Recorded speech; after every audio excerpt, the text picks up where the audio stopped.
So, Boonboomger episode 6. I just got done watching it, and overall, it was a pretty fun episode. I'm still enjoying Boonboomger, and I can't wait to see where the show is going to go next. I mean, we're 6 episodes into the show, and we haven't fully established the team yet.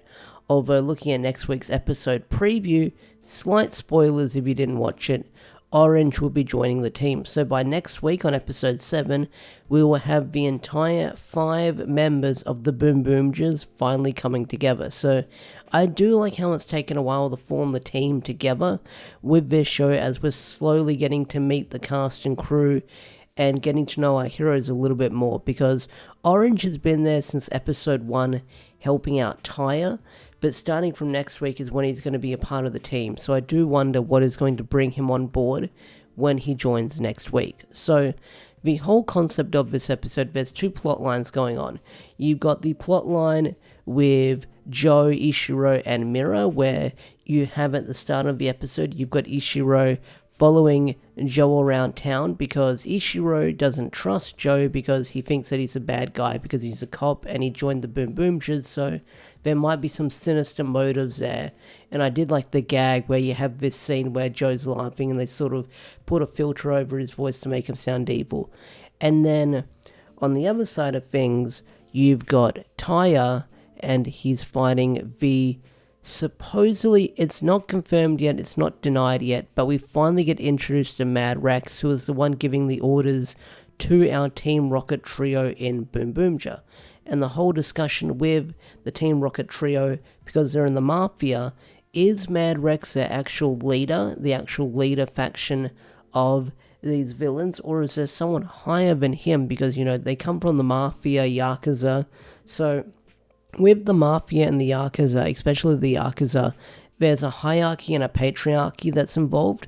So is there someone that's going to be above this guy as the show continues? Because this episode, seeing Tyre fight Mad Rex, which was a really cool suit. I really do dig his suit. His suit is really cool looking.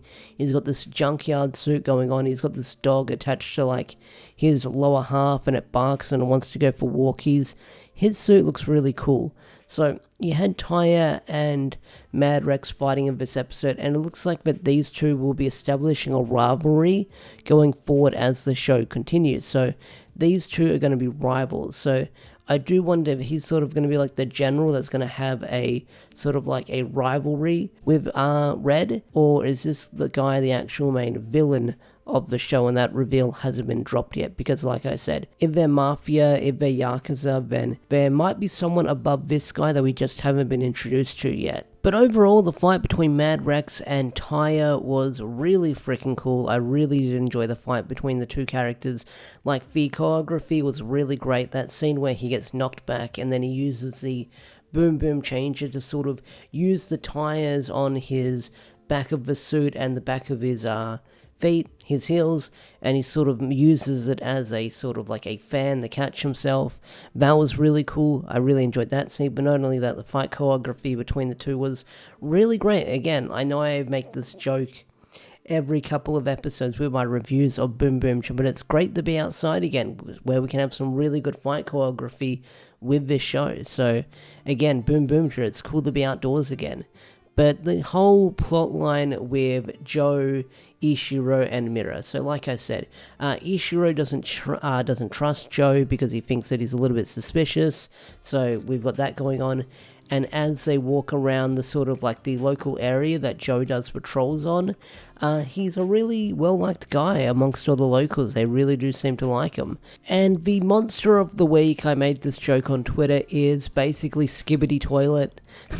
I don't know if I'm going to be able to get away with saying that on YouTube, but the villain of the week is Skibidi Toilet, because Mad Rex shows up to the Team Rocket trio and says, hey, you guys are doing a shit job, let me show you how to do things properly. And he puts the little monster of the week key into a toilet, and then we've got a toilet monster of the week. And when he sprays you with clean water, you began confessing your true feelings of how you'd feel deep down.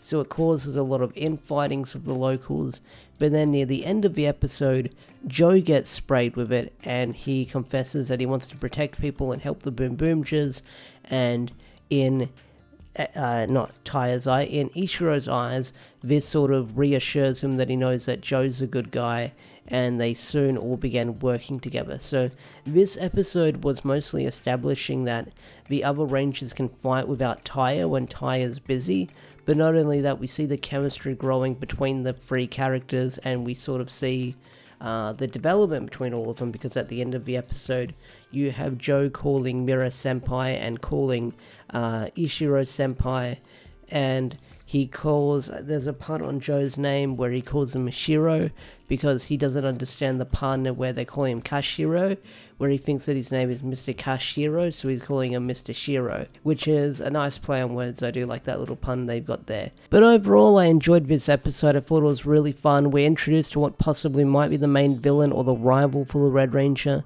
so we'll see where that's going to go moving forward. Next week, we're going to finally have Orange join the team, so I'm looking forward to that, because Orange has been a mystery within himself, because it looks like that he's been working with Taya ever since the show began.